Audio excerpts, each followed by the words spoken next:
Hey, what's up, Geekscapists? Welcome to a brand new Geekscape podcast. I'm Jonathan London, your host. And if this is your first Geekscape, well, you've picked a pretty good one to check in on. Usually, we like to interview a guest to talk about movies or video games or comic books, that sort of thing. But we also do these specials whenever there's a major Marvel or DC event, pop culture event. And we've got one. After more than a year, Black Widow and Marvel are back in the theaters. We've got Scarlett Johansson back in what appears to be probably the last appearance of her in the MCU, maybe. We'll talk to Ian Kerner about it. But yeah, this is a Geekscape special. We'll be talking about Black Widow, the big new Marvel movie that came out this past weekend. So there's going to be tons of spoilers. I want to warn you about that because we do very much get into it. Bolt T right off the bat has said, hey, there's a shelf in the background. Let me explain myself to those of you who are watching this live on YouTube, Facebook, or on Twitch. There's like rolling power outages here in Los Angeles because of the heat.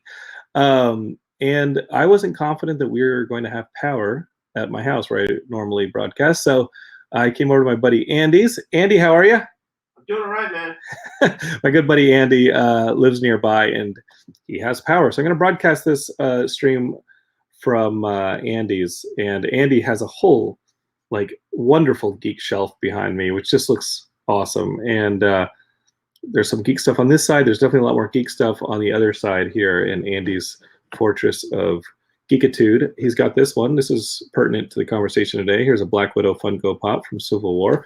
We'll be talking about that. And, you know, if y'all are eagle-eyed, you might notice like some of the vehicles from the Mask cartoon. There's some Star Wars stuff in there. For sure, if it's Andy Rattinger, we got some Indiana Jones, Raiders of the Lost Ark stuff going down because that's Andy's favorite movie of all time. Andy's usually a frequent, guest on our Facebook group. He usually checks out the Facebook group. So check that out if you want to talk to Andy a little bit. We have a guest, though, for this. Really a co-host, a specialist. That would be Ian Kerner. Ian Kerner is going to be talking Black Widow with me.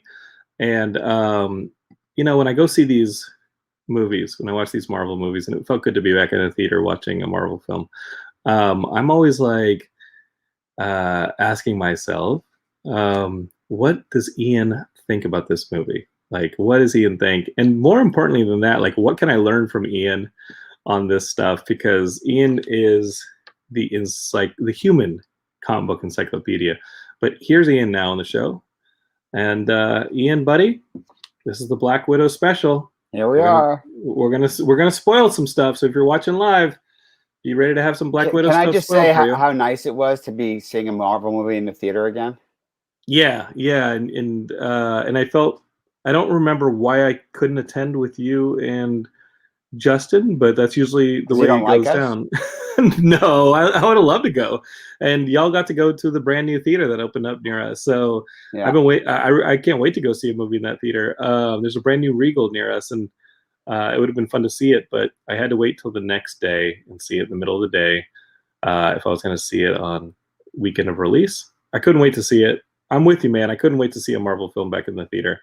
And you and I do not know what each other think of this Black Widow movie. We don't. Which goes back to the very beginning of Geekscape when we would talk about a film without knowing what the other one thought about it. Which used to be very hard because the rule was we would see them together but not discuss what we thought. We immediately had to like leave the theater. We'd walk out of the movie and just not talk to each other. We had to go in opposite directions. We couldn't even look at each other afterwards. And that's what geeks like to do. They like to come out of these movies and immediately start dissecting every nook and cranny of the narrative and of the characters. We're going to do that today. You are the human comic book encyclopedia. And like where these characters come from in the comics, how far they go back, their relations, and how that translates to their versions in the MCU. So we're going to get into all that. But Ian, right off the top, for the podcast listeners and for those viewing live, what did you think of this movie? Because it's kind of a curious one in the Marvel Universe because this is a character that we saw die earlier in Endgame, and now we have a movie with her that fits somewhere earlier in the timeline, and we're still kind of bidding her a farewell. I mean, let's just say that, there was conversation about a Black Widow movie for a very long time, right? I mean, so early in the MCU, and it took forever for it to happen. And a part of me almost feels like it's a bit tongue in cheek that it takes place, 5 years ago, right? Yeah. I mean, not that it was intentional, but it sort of feels like, this movie should have come out 5 years ago. Having seen the movie, and clearly the movie should have actually come out a year ago because it would have. Yes, if not for the I'm pandemic. just saying that in terms of like them, like Black Widow should have gotten a movie a long time ago. Yes, and they agreed. finally got it. So I think it's sort of a tongue-in-cheek thing. So I was excited about the movie. I think that for the longest time, people wondered what we'd get in a Black Widow movie. I think they expected it to be very dark. I actually read an interview with Kate Shortland, the director, who said that she purposely did not go that way. And, in the movie, it feels like, Marvel movie, even the things that are dark about it, it's still fun, comic booky in a good way. You have some good little wisecracky stuff and they do character well, Yeah. So that's the thing, is the stuff between her and Yelena and all the quote unquote family members is great. I really enjoyed the movie. Is it a great movie? It's not a great movie. It's a fun movie. It's a good comic book movie. I think it does what it sets out to do. Yeah. I mean, I have my quibbles, as we often end up, seeing when we do these specials. But, I enjoyed the movie. I think you and I would have come out of that theater and we would have agreed on most of this. I mean, this is a movie that I had heard going into this film, some of the reviewers had started to put their opinions up on Twitter and different places. And I had heard that it was an average 90s spy movie. I did not think that watching the film at all. I thought this was a really enjoyable spy movie that with Marvel characters in it. I had a blast watching this movie. Like you, I thought it was a lot of fun. This is one of my favorite solo Marvel films. I mean, those Avengers movies are such events that it makes these solo Marvel films feel like less events, even though they're events. But I thought this was a really strong solo Marvel movie.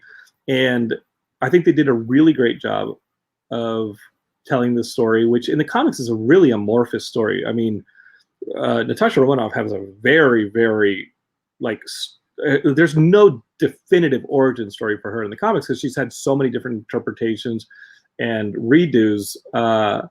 And we can talk about that. Well, but here we've got her definitive origin with some gaps being filled in, but still some room left to fill in some stuff maybe in the future. But if this is the send off for Scarlett Johansson as the Black Widow, I thought that this was a really good send off. She did a great job. Everybody did a great job. The character stuff was really good.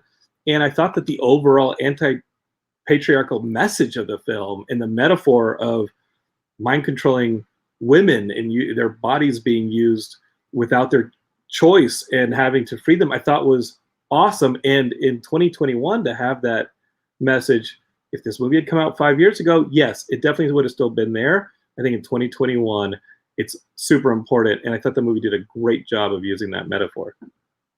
Yeah. It's, it's hard not to pay attention to, the analyses of box office. And I'm just thinking a lot about what you just said.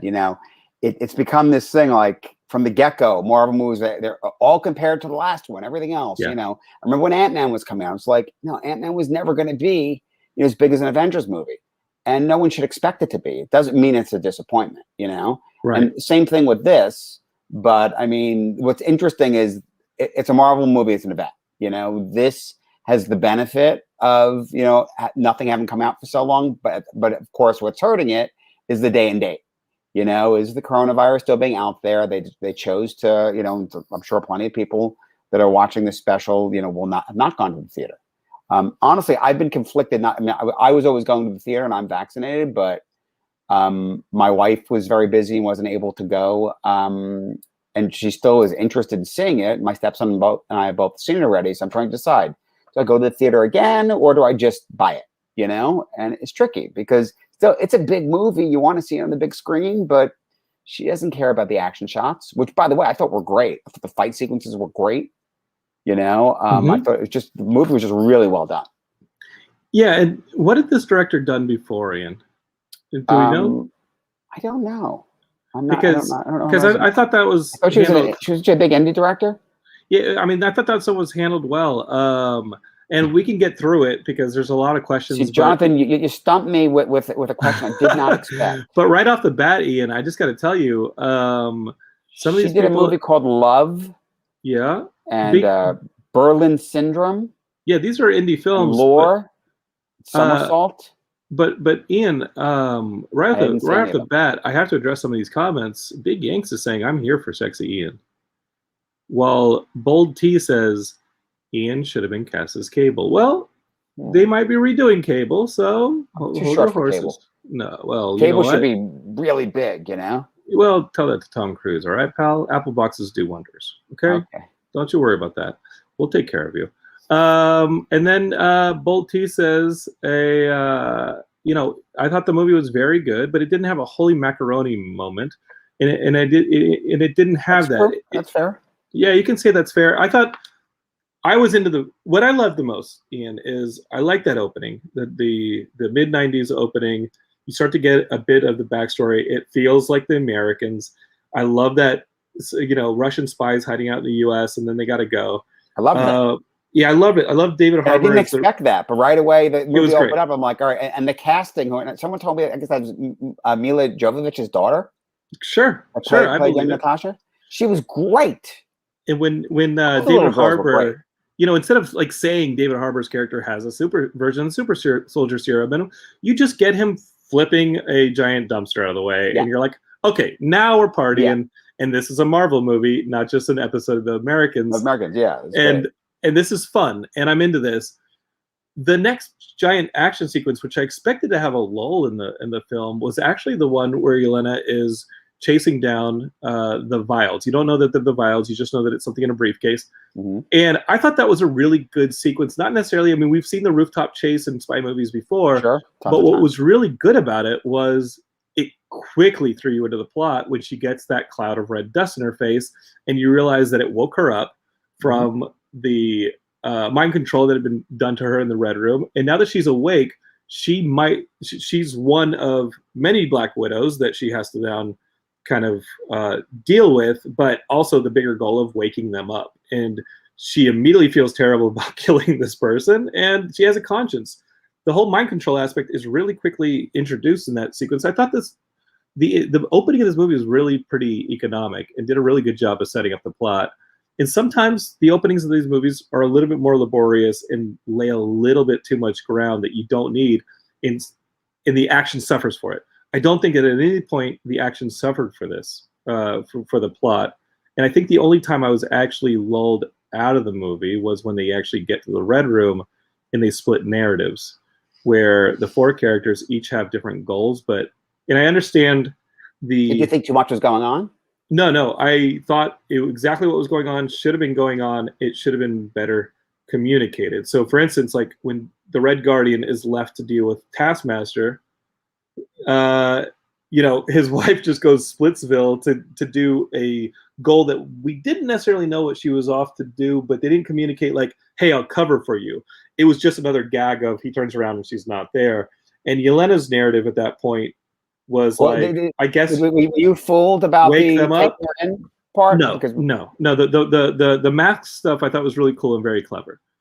Yeah. The fighting in the Red Room by being taken captive and then flipping the tables, I thought was really. And clever. By the way, and they've done that in Marvel before, but I kind of liked it because it was just so Mission Impossible, Totally. Is so much of this movie is sort of that, right? I think where that one sequence really being the only time that I was like, okay, where is this going? Was that there were four narratives that they had to satisfy, and it's not until the Red Room starts being destroyed and then it's very clear. Let's get the hell out of here and just escape the Red Room. I thought that was a lot of fun, but the whole idea of like having to wake up the Black Widows, et cetera, I thought that was a little long, but and whose goal was it, right? We lose track of the characters for a little bit, and then you cut back to Red Guardian after a few minutes and still fighting Taskmaster. That's a fight I would have loved to see, and I'm glad we finally got a Taskmaster fight a little bit later in the movie.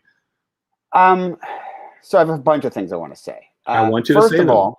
First of all, so unfortunately, someone had mentioned to me about the gender swap thing about Taskmaster going into the movie without any other details. Mm-hmm. But knowing that, early in the movie, it was obvious to me that it was going to be the daughter, you know. Okay.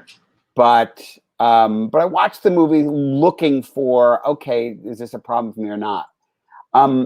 Honestly, I kind of can't get my brain around why make Taskmaster look like a man if it's a woman. Sure, I Why? understand that, Chris. I don't see any benefit for it.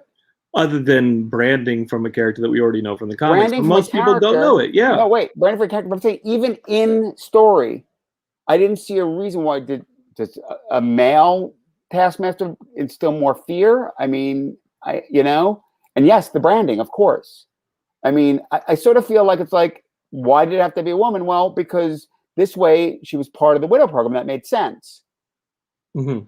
But I don't quite get the why of it. I don't get the real a good point. Other than, yes, branding is the reason, but and here's a twist. Like that's really the only the thing I didn't expect, twist in the movie was that, right?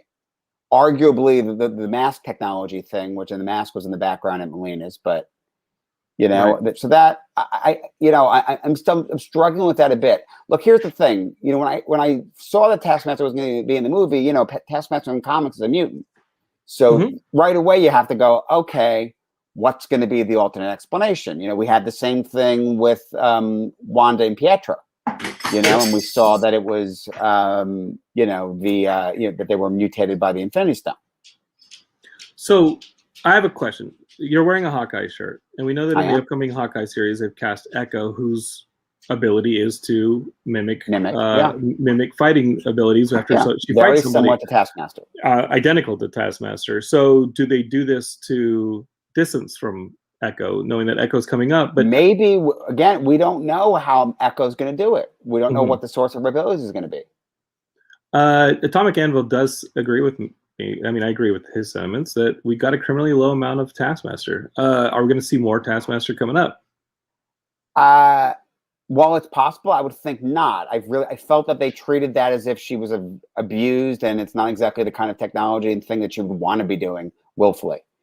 So it felt like a one and done to me. Mm-hmm. My homie Garrett Riones says, absolutely loved the film. My favorite aspect was the family. I agree. It was great. I loved all the dynamics and how they connected the four of them together. I felt it was a great send-off for Natasha. And I think we agree 100% there. I agree. Look, here's the thing. I went into this movie thinking, there's room for them to do more movies if they wanted to. I think these next 2 days will be interesting because in the one sense, I think that Disney, just to say that they're happy with the numbers, I would expect a sequel, but it sounds like Scarlett's ready to be done. Sure. Or she's ready to make Chris Evans and Tony Stark cameo, or in Robert Downey cameo money. Yeah. I mean, that's possible too, but except that a cameo only works. I mean, the only way you get movies with her at this point is going to be in the interim period. And I don't expect other movies of that nature. Now, having said that, my biggest problem with the movie, right at the end, camera goes black when Thunderbolt Ross is about to come to arrest her, and then it's 2 weeks later, and she's blonde now with Mason, and she's obviously setting up going to rescue everyone in Civil War. So now we're basically told that the entire movie took place, between the end of Civil War and the epilogue in Civil War. Mm-hmm. Right? When you see Cap show up in the prison and start breaking people. Natasha's obviously flying the Quinjet, right? How did she get out? Is this we just assume she could get away from Thunderbolt Ross? Or is this a story that they purposely didn't tell us here because it's going to be relevant somewhere else? Would it be that interesting to watch her escape from Thunderbolt Ross again? I'm not saying it would, but why do it? Right. Why set it up that way? They didn't need to set it up that way. She could have just gone off with everybody else. Thunderbolt Ross didn't even have to be showing up. She could have just left. Why is she standing there waiting to be caught and then she's not caught? Mind you, why is she even waiting? I mean, they were all taken off. Why couldn't she fly with them and be dropped off anywhere? Right. That was my honestly, that was a really big issue I had with the movie. I was like, this doesn't make sense. Did it ruin it for you? Well, it didn't completely ruin the movie for me, but it bothered me a lot. Sure. Did you not see my point? Am I crazy here? No, I do see your point. A part of me just loves the fact that they brought William Hurt back. I mean, we have not seen him a whole lot. I loved seeing William Hurt earlier, and I think we're going to get a lot more of him. You think that we're going to get a lot more of them because we're about to see an Abomination presence in some of the future properties? So yes, and more than that. So here's the thing. So we haven't even talked about Yelena yet, but yes, we will. Yes. So we had already seen even though it came out in the wrong order, we've already seen Contessa Valentina Allegra de la Fontaine, Julia Louis-Dreyfus's character, show up in Falcon Winter Soldier and recruit U.S. agent. Sure. Okay. And now we see her coming for Yelena at the end of the movie, in the epilogue, which is now taking place after everyone comes back from the snap. Natasha's dead. So, I'm of the opinion that, and she says that, she makes it pretty clear in Falcon Winter Soldier that she's recruiting, she's putting something together. So it seems to me we have to recognize that at the moment in the MCU there aren't Avengers, or if there are, they're disparate. Because there's no Iron Man, there's no Steve Rogers Captain America, so Sam Wilson's just become Captain America. And I think that what we're going to see is we're going to have somewhat shady government-sanctioned team. They could co-opt the name Avengers, in which case it'd be more Dark Avengers. I think they're going to go with Thunderbolts because I think that makes sense, and and I'm calling out Thunderbolt Ross's involvement. Okay, I think that's also. I think that they might have Zemo as part of it, which would be a callback to original Thunderbolts. But how does Zemo work alongside of John Walker, who was pretty adamant about arresting him, and et cetera, et cetera? Listen, I think there's going to be a sense of that. Like it might be, hey, you got to follow orders, and we're using them the same way, the American government used Nazi scientists, Okay. It's one of those things. And so the question goes back to, I think I was hinting at Abomination being the Hulk equivalent on that team. So where I'm saying. So we have Abomination showing up in Shang-Chi, and then he's going to show up in She-Hulk. So what I'm seeing is, I think it's Thunderbolts, but along the lines of Dark Avengers with Avengers analogs. Okay, meaning characters that are like Avengers in some way. It's like that's the slot in the team, right? So who do we got so far? That's where I think they're going. What's that? So who do we got so far?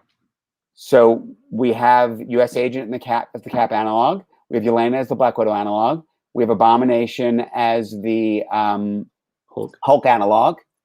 Does Rhodey play I think we're going to get Enchantress, which is Sylvie and Loki, as the Asgardian analog, like Thor, what have you. Thor Guardian, okay. Yeah, but mind you, and I know, and I'm sure we'll do Loki next week, but I think Sylvie is basically the Enchantress.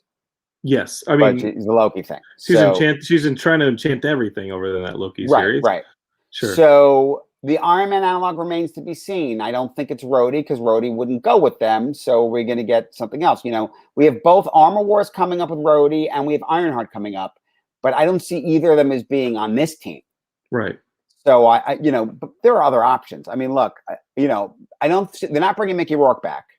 No, but are they bringing Sam Rockwell back? Or are they bringing? I was about to say, but Justin Hammer. Right. Did you put him in armor? Maybe.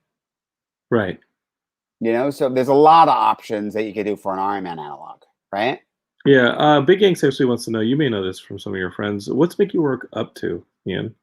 That he can't come back as Whiplash. He could. I just think he's talked a lot of trash about Marvel movies, and I think he's the worst thing about Iron Man 2. Yes. No. Iron Man 2 Iron Man 2. I think was trying to service a lot of masters. I mean, the origin of Black Widow being one of them, and I think that the movie suffers for it. Yeah. Well, it's really more of an introduction of her, not so much an origin per se. But it feels pretty stuffed there. Yeah. That second Iron Man movie. Yeah. There's things wrong with it. So here's the thing. So are we getting a Dark Avengers film or series? It's a really good question because they're seeding what that is, in a very clever way through a lot of different things. I don't think we're even going to see the ramifications of that till the next phase. And my theory is they're going to do that to then have the Avengers form again. A new Avengers are going to have to form in answer to that. Right. The maligning team, the team that kind of ruins the Avengers thing. And now you have Sam Wilson stepping up after or during his solo film. Well, right, because he's going to become Captain America and establish that, and then it's going to have to be him leading the charge to bring, new Avengers together. Right. Potentially bringing back Wanda or Vision, whatever state they are after the continuation of their stories. Yes, I mean, Could Wanda? Could Wanda? I was going to say, could Wanda be part of that Dark Avengers Thunderbolts team? Because Maybe of that's whatever the happens? question: is how bad does she go beyond Doctor Strange? That she could. The other question is White Vision. Which way does he go? Right. Well, White Vision. Yeah. So there's a lot of things, and by the way, I'm sure that him being white is a setting, so it's like his choice to stay that way or not. So but the White Vision also doesn't have the Power Stone or the Mind.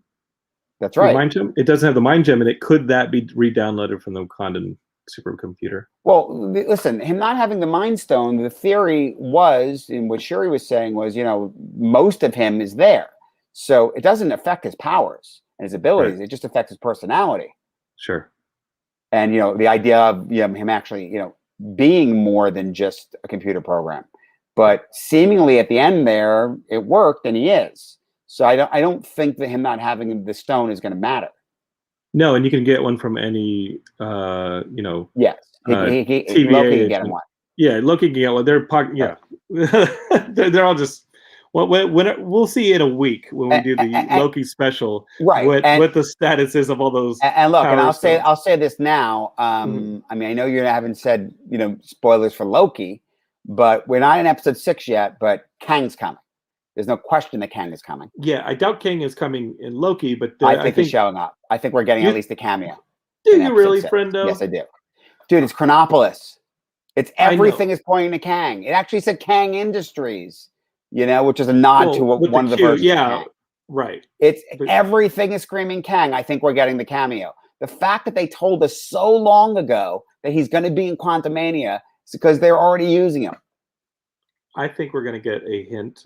You know what? A hint of Kang, which is the. We've been getting a hint left and right. I think we're getting. That's the cologne that Kang uses. But the point is, though, that I don't think that the Ant-Man movie is the end all of using Kang in the same way having Thanos in Guardians and Guardians 2 wasn't the end all of using Thanos. I think we're leading to a very big Kang storyline, and I don't think it's resolved in Phase 4. I think it probably goes into Phase 5 or Phase 6. You don't think that Phase 4 is the multiverse storyline? It may well be, but I don't know that Kang is resolved in it. And then, by the Phase 5 is maybe a mutant storyline or a cosmic storyline. Maybe. Look, here's the thing. I mean, they have a lot of things they can play with. I think that, in my mind, the way you resolve the multiverse storyline is Secret War.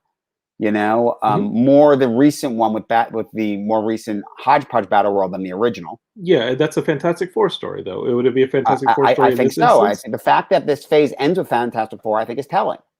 Mm-hmm. So you think we're going to get a Secret War film? Yeah, I would think a Secret War would be a film because I think it's too big to be a series. I mean, it's an interesting argument because a series is bigger in the sense of the amount of time and things you can play with it. And maybe budget-wise, it's similar. Although ultimately, I think feature is bigger budgeted, right? Yes. But these series are pretty big. These series are huge, and we do have a bunch of these quote-unquote street-level characters starting to pop up, right? We have Shang-Chi. Mm-hmm. Shang-Chi does have some level of cosmic mysticism stuff going on in it, but for the most part, is a street-level character. You have the Hawkeye. Well, by the way, so Shang-Chi, let's just reference Shang-Chi real quickly.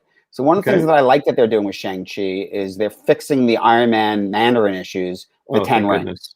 And I think that by seeing Fin Fang Foom in that trailer, it says to me that they are in fact the McLuhan rings. Is it in the comics? Is it a dream sequence? The Fin Fang Foom I don't underwater? think so. Okay. I hope not. Because again, the rings are McLuhan rings that come from Fin Fang Foom's race in the comics. Ian Kerner, my friend, this is why I have you on this podcast. You are the human comic book encyclopedia. That's amazing that you just dropped that knowledge. Well, anyway, the point is that, whereas Shang-Chi, you don't usually deal with that stuff, but I like that they are. I think it's cool that they are.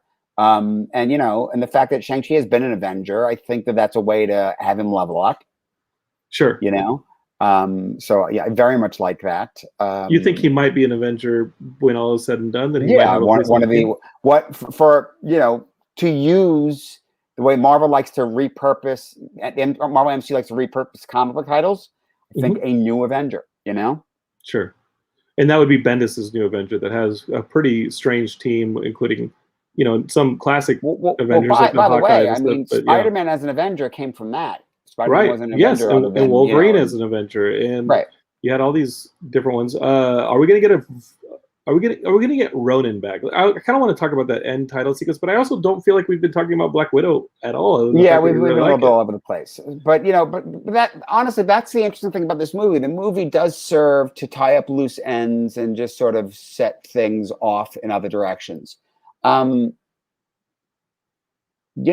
I mean, what do you want to talk about the movie? I mean, Yelena, I thought they did a really good job with the character.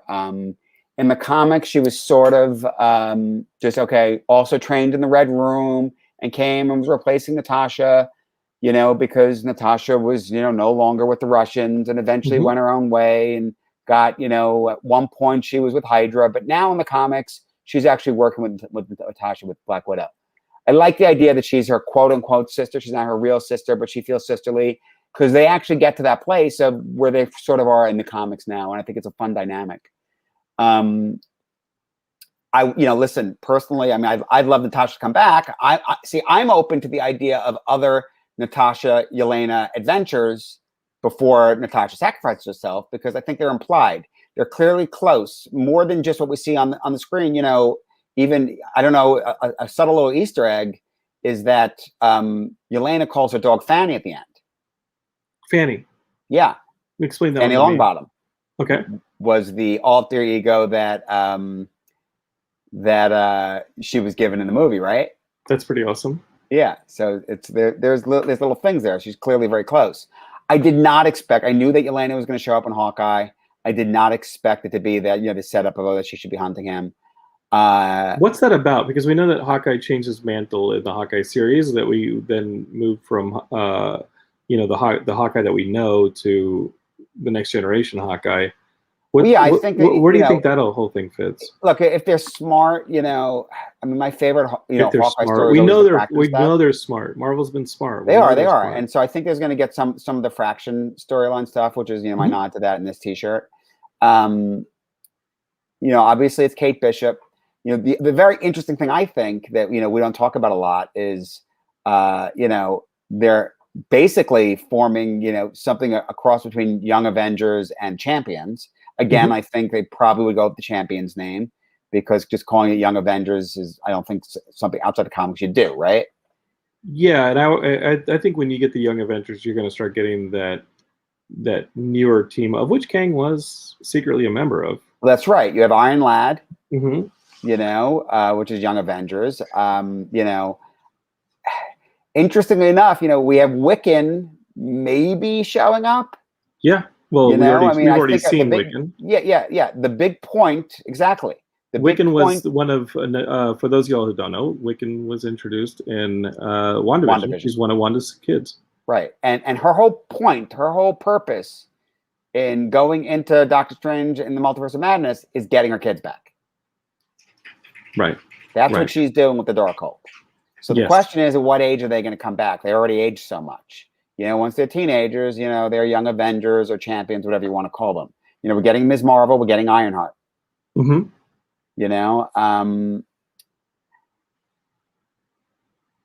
I would love to see Miles. Something I struggle with. I don't know if you've watched the recent Spider-Man animated series. No, but I think that Miles has to enter the MCU. Well, the reason I brought that up is it's up to Sony, but I mean, Miles has to enter the MCU here pretty quickly. They chose to actually have Miles and Peter be contemporary, which I don't love, because I like Peter more as a mentor. And they make him mentor-y in the sense of, he's more experienced.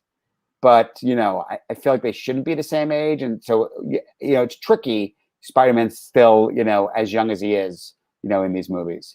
But, so we'll see if they bother having that analog or not in any version of Champions. Mind you, we're still, I would imagine, a couple years away from something like that. Yeah. The Novas, I'd like to see cosmic powered Novas. Are It's you not really quite thinking how that a they did it. Nova? I mean, did you see what Taika Waititi said about the next Thor movie? How Thor: Love and Thunder is like the craziest thing Yes. he's ever done, and how I did see that. if you were to like write down the elements that are in this Yes, film, he you'd have said thought he he was said you can insane. imagine no one make this movie. Yeah. I'm super excited about that. Yeah. But so I just keep pulling you back to and pulling myself back to Black Widow. But okay, so Yelena, another street level karate chopping character that we have in the midst of a multiverse cosmic story, because seemed more Kramaga to me, but sure. Yeah, but this phase is going to have the Eternals in it, and Eternals is going to blow it way cosmic. Yeah. We haven't even seen how that and Eternals. I would expect them to acknowledge the comic book origins that Thanos is an offshoot. Yes, he's not an Eternal. I think he's Titan, correct? He's a Titanian Eternal. Whatever. No, not whatever. No, this stuff's important. Yeah. Yeah. Okay, so he's like a reject no. Eternal? Can you explain that to me? So the Eternals, two brothers, Zuras and Alars, at one point in ancient history fought over who should be ruling the Eternals. Zuras won, and the faction that started with Alars left Earth, and they went to Titan. Alars changed his name to Mentor. He had two sons, Eros and Thanos. Okay. So, yeah, Thanos is an Eternal. He's a full-blooded Eternal who didn't grow up on Earth. Okay. He started a whole new civilization on another planet. What we've seen of Thanos is whatever planet he was from, he was their version of Malthusian Drill, right? But, there's no reason to think, he's clearly cosmic powered. Even without the stones, he wouldn't be able to handle him if that wasn't true, So it's definitely my hope, and I can't imagine they would not do that, because it certainly makes it more interesting. And basically the idea of Thanos is that, and Eternals very much gets into this fight, this ancient fight between Eternals and Deviants, and Thanos, even though he's Eternal, looked like a Deviant, and that was like, oh, he was born kind of cursed, kind of mutated, deformed, whatever, what have you. So because the last Eternals trailer was really introducing a lot of the Eternals, starting to put a little bit more humor in there and humanize it, quote unquote, to an extent. We have not seen what the antagonist is on Eternals. You believe that it's some version of the Deviants, or maybe Celestials? Well, I think the Celestials are the starting point. They might do the thing of, a Celestial's coming to judge Earth again, and obviously it makes it a big, interesting movie. The problem with it, of course, is it's like, all right, great, now the alien thing's coming, I'm not sure. Yeah. Were you about to say Galactus? Well, I think that, there's so many versions of that, and how many times can they go back to the well of an alien's coming to eat the planet or destroy the planet? Yeah, when there's one big one that is the definitive one that we want to see. Yeah. Yeah. Big Yanks has a suggestion for Geekscape. They said, you know what? Whenever Ian is on, can we just have a follow-up document listing the comics he's referencing? I want to read all of this stuff. And he suggests that Bolt T says, let's just go to Kernerpedia section of Geekscape, and it's all in there. Did I just get drafted? Yeah, I think you're going to have to start writing it up. It's going to only take you 15 million years to do all this. If you have the Marvel Unlimited app or whatever it's called on reading all those comics, I think maybe you can start to chip away at some of this stuff using keywords. Honestly, a lot of that stuff would probably be easy to look at, I'd imagine, because, I'm sure, don't they do things like central reading for Eternals? Yeah. So, obviously you'll get all that Jack Kirby stuff there. The Thanos stuff beyond the initial Eternal stuff goes to those old Iron Mans, like Iron Man 56 is the first appearance, and it's all the Jim Starlin stuff you want to read. You get into like classic Captain Marvel stuff in there, which may come back to be important when you have the Marvels. I don't think that Captain Marvel is going to be in. Well, we already got that Captain Marvel. We got the nod. Right. Because Annette Bening ended up, again, speaking of gender swaps, they did that with Marvel. Mm-hmm. So here we go. Garrett Briones, who's going to become a part of Geekscape. I have a sense that this guy Garrett, you're going to be seeing more of him in Geekscape.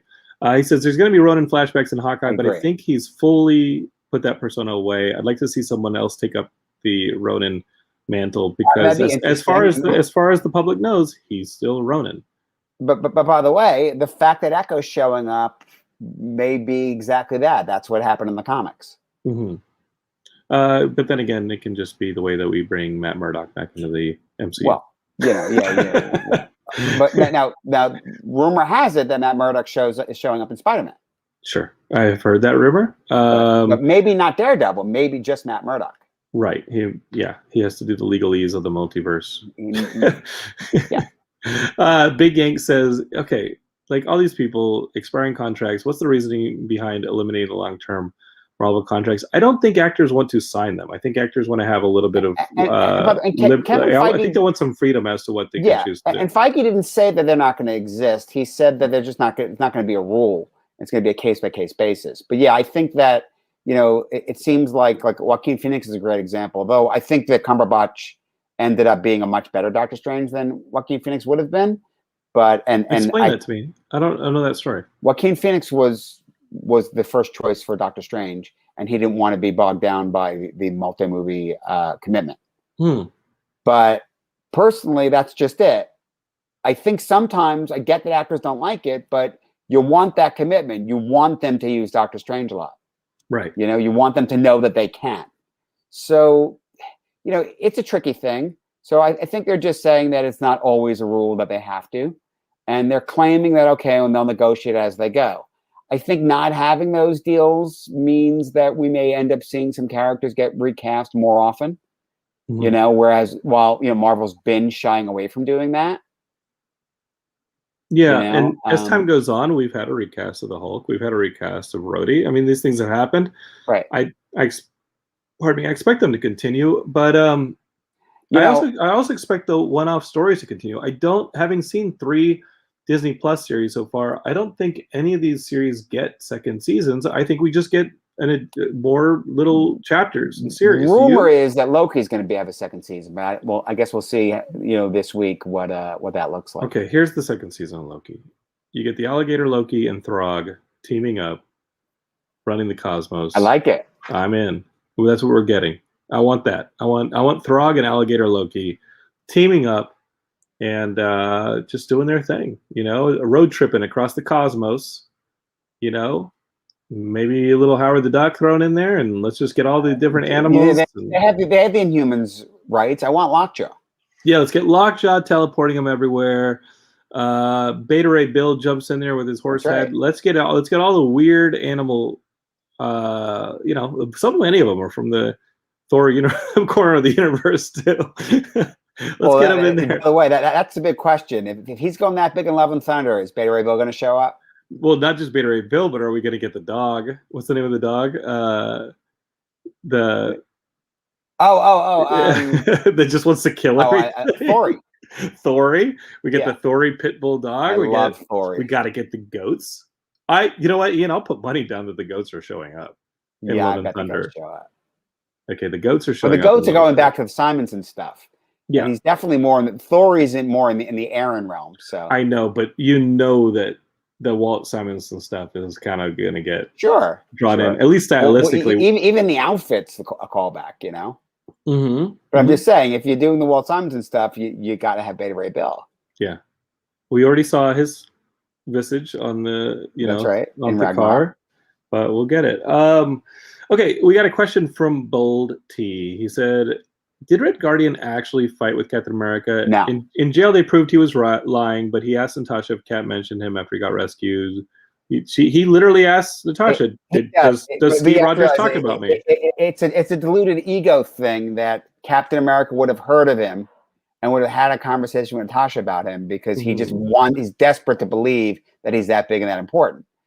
Seemingly, and we have no evidence one way or the other. He was a great operative that they put in undercover, and then they put him out to pasture. I mean, was he that good an operative? He seemed like a pretty good operative to me, getting away there. And yet, in so many ways, he is kind of a joke. I know one of the things you wanted to talk about was the rest of the Winter Guard. The Winter Guard. I loved the jokes. I mean, there's a call out to Ursa Minor. Actually, Ursa Major. Walk me through them, because the one that I caught was the one that was for was for Crimson Dynamo. Yeah. So there's a Crimson Dynamo is basically the Iron Russian Man of that team. Yeah. And then which we have no reason to think exists, and yet you would expect it. But here's the problem: is the Whiplash in Iron Man 2 basically was Crimson Dynamo with a Whiplash look. Agreed. But the character was Crimson Dynamo. Agreed. So I think that's Wait. a throwaway line, and we're not going to see Crimson Dynamo. The human character was named after the Crimson Dynamo That's right. alter Yes. ego, not Yes. the Whiplash alter ego. That's right. That's messy. No, because they liked the idea of the whips and they thought that looked cool, and that's the way they went. But then even the origin Sure. and the Russian scientists, all that stuff, that all came from the Crimson Dynamo background. Sure. So that's what they did. So now you have the throwaway. And it's funny because as if she doesn't know Red Guardian, Crimson Dynamo, I thought it was a great line. I thought it was very clever. And then, the callback to Ursa Major was, so in the comics, Ursa Major is like this, becomes this giant bear, Mhm. and it's, so I don't think, I think that that's the closest thing we get to it. That sort of reminded me a bit of Deadpool 2. I didn't catch it in the film. What was the call about? Oh, the guy that he has the arm wrestling match with, and he Yes. breaks it. He breaks it. Yeah, it was Ursa. Oh, that's funny. And he called them the little bear. I did not put that together, Ian. Yeah. This is why I miss out whenever I don't go to the movies with this, because as much as you interrupt the movie, whispering factoids into our ears throughout, those are very valuable sometimes. I didn't do it to Justin at all this time. Why do you hate Justin? I don't. Oh, you hate me. I mean, I'm not saying it. That's a great call out, and I didn't catch that. I like that arm wrestling scene. Yeah. I thought that was a silly scene, the rescue from the gulag or whatever But it is. it was well done. It was fun. It was fun. Yeah. It was great. The white outfits were great. They pulled that from one of the miniseries with the Red Room stuff. I thought that the idea of them tying it all together with the Winter Soldier, and that, because there's a little bit of a moment where you're thinking like, oh, okay, they're just rehashing the same plot. And they're like, well, no, it's not a rehash. I mean, it's still a rehash, arguably, but it's okay because they're getting the technology from somewhere where it seemingly worked and they're improving upon it. So Mhm. call out that that's actually what they're stealing. Yeah, they're building like upon. Yeah, they're building upon the Winter Soldier technology. Yeah. Question, my Which, buddy by the way, Andy. is interesting in itself, because whereas in the movies, in the MCU, the Winter Soldier was a Hydra thing. Yes. In the comics, he's Russian. Yes, agreed. In fact, honestly, they'd already made this decision that Natasha is normal age and did not have a history with the Winter Soldier. In the comics, she actually had a history with Bucky as the Winter Soldier from when she was a Russian agent. Because in the comics, Natasha is actually really old. She's almost as old as Steve is. Mhm. But because they gave her a version of the super soldier serum in the comics that slowed her aging. Yes, I mean that's where you get those storylines in the comic where she worked with Logan and Cap and Right. for Well, Fury and all this kid. stuff. Yeah, That's X-Men 268. Mhm. She was a kid, and they saved her during World War II. yeah, which is just insane when you stretch it like that. But Right. I think this MCU history works, and again, like we said earlier, it still leaves gaps for stories that involve Hawkeye, stories that involve Yelena, and as Garrett said, the strength of the movie was this dinner scene and the characters, but Alexei and Yelena's scene in the bedroom was one of my absolute favorites in the movie. Yeah, when he starts getting those tranquilizer darts in the chest, I'm laughing my ass off. Yeah. He gets one, he says, does that really think it'll stop me? And then he gets like 9 more immediately. Yeah, it's great. It's a fun story. So It's great. Andy caught my buddy Andy, who I'm hanging out with, because who knows if my apartment has power or not. Rolling blackouts, everybody conserve your energy. We've got a question. He said, why didn't the Red Room operators just destroy the mist if they could have woken up the Black Widows? Just chuck it out the window. Just destroy it. You had the vials. They got the vials back halfway through the movie. Why not just destroy that's them? an interesting question. It's a good question. You have to wonder about, keeping antidotes around for reasons. I mean, maybe there's a reason that it can go bad and they need to break someone out of it. Ian, it's a good question. You've been a super soldier before. Why would you keep the antidote around? You're a super soldier now. Why would you keep the antidote? I definitely think there's probably an in-universe reason for that. Something along the lines of, listen, I mean, I can come up with something of, you don't have a movie otherwise? Yeah. I mean, obviously there's that, right? But it could be that they can only be exposed a certain amount of time, and they have to take them out to maybe put them back under again. Sure. I mean, there's definitely reasons for it, right? Beyond the possible Secret Avengers or Dark Avengers or Thunderbolts, do we see Yelena continuing the Black Widow storyline? Do we see Taskmaster again? Well, that's my question is, I think that if they decide to do a sequel to this movie, I think they set it in between Infinity War and Endgame. Okay, talk to me again. If they do another one, it's before. Oh, it's in that 5-year gap. Yes. Yeah, during the snap. The world kept going. I mean, the world was a mess in a lot of ways. You know, I mean, the trick of setting anything during the snap is it's population. But what's really the trick? You film wherever you film, and you don't have as many people around. Mm-hmm. That's what it is. You know. But I mean, I think there's plenty of story there, and I'm wondering if there isn't somewhere. I mean, that's the question. You know, I don't think that Natasha made a deal with Thunderbolt Ross, but I feel like there's some story point there the way she got away. Right. Because you know, I don't know that Thunderbolt would just let her go and spring the other team. I mean, here's my question: how much time goes by during this movie? A couple weeks? Sure. Right. I mean, if that, Natasha gets out at the beginning, she goes, you know, to Europe. She's off the grid. She goes to you know, for a minute because the generator dies pretty quickly. Mm-hmm. Right. I mean, it's all of what? It's a couple of days, and she's in Budapest. Sure. You know, and then the rest of that was like, you know, the whole movie's then another couple of days. Like, I don't think it's a long time. No. You know, yeah, they were in jail, but they were in jail that long, right? Before they get broken out. One credit sequence, yeah. Yeah, well, it's not clear. They're in jail long enough to be sitting there, but, you know, it's not been months. Right. You know? Right. Which, I mean, arguably, it's like, you know, it should at least be a few weeks to even plan a jailbreak, but whatever, you know? How many have you planned before? Hmm? How many jailbreaks have you planned?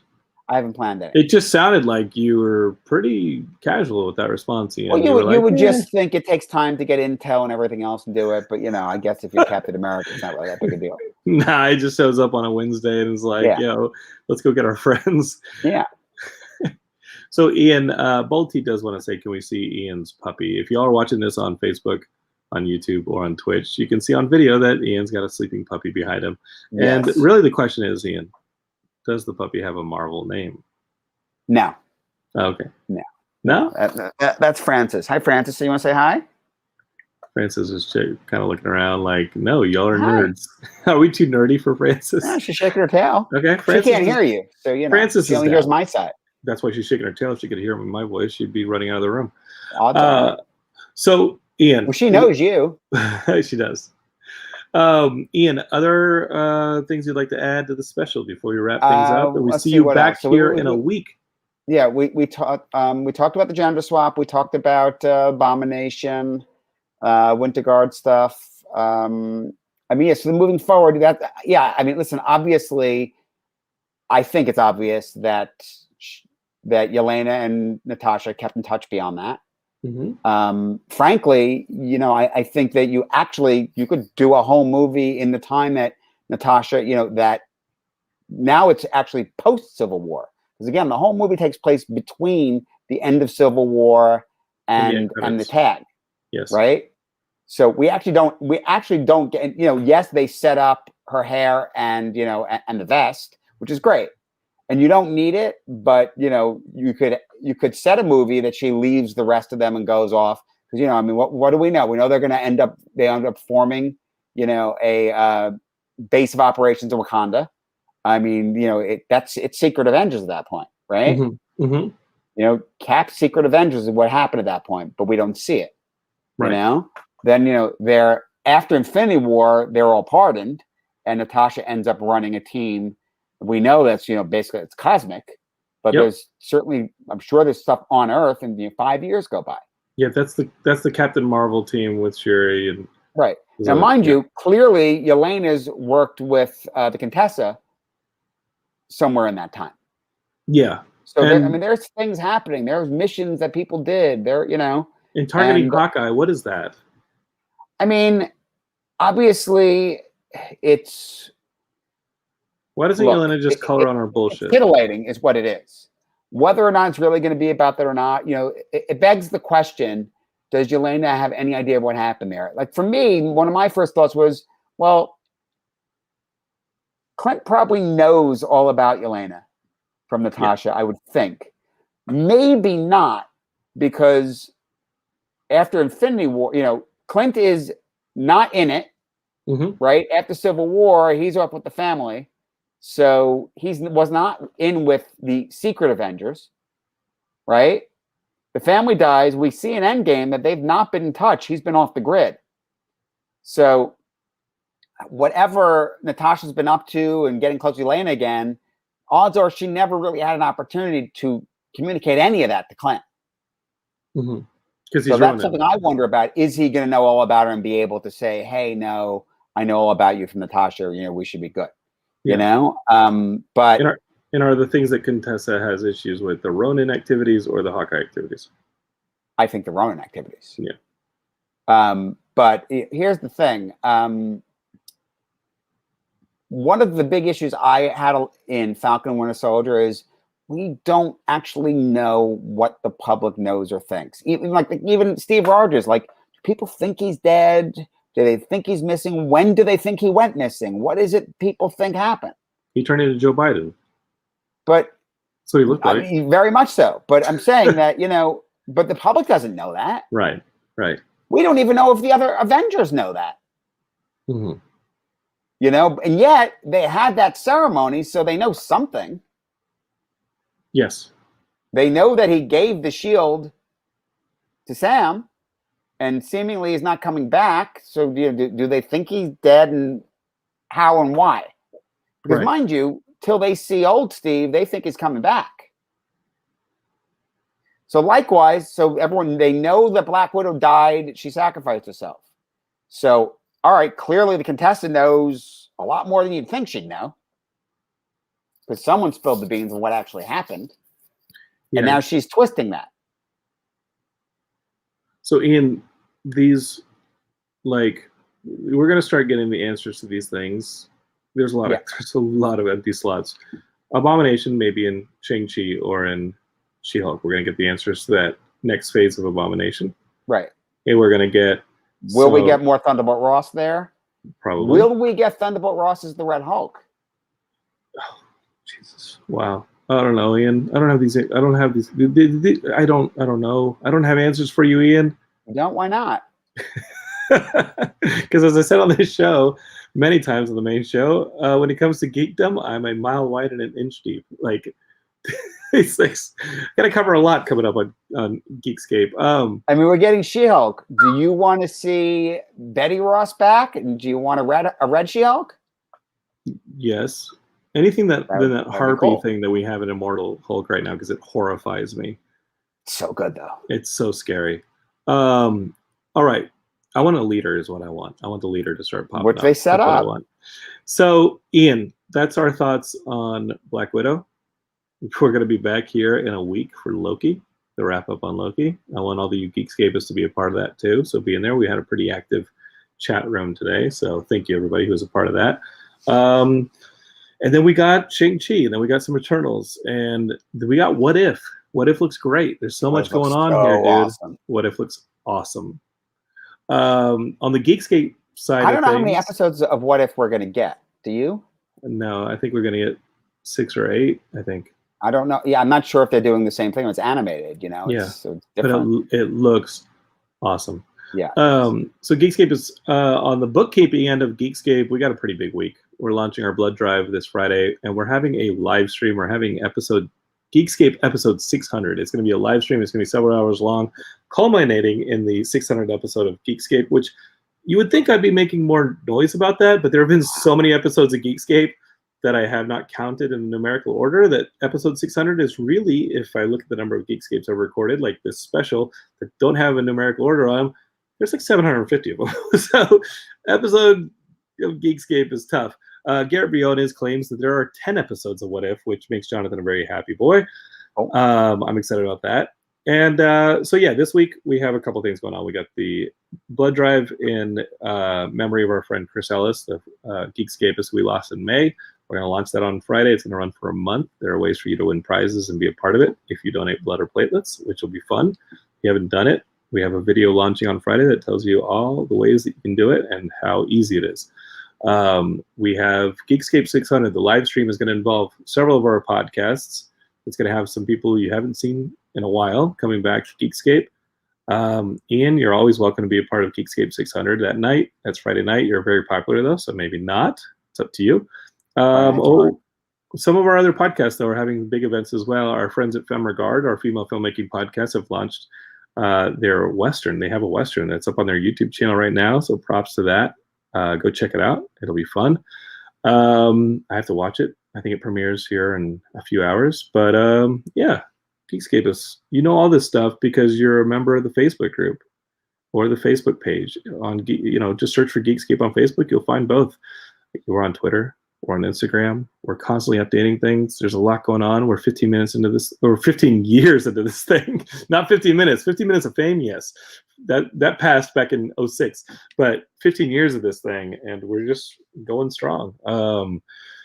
So that's what we got. If you have any questions, want to advertise on Geekscape or be a part of it in any way, Jonathan@geekscape.net is my email. And all that. Bold T said, Facebook page, #boomer alert.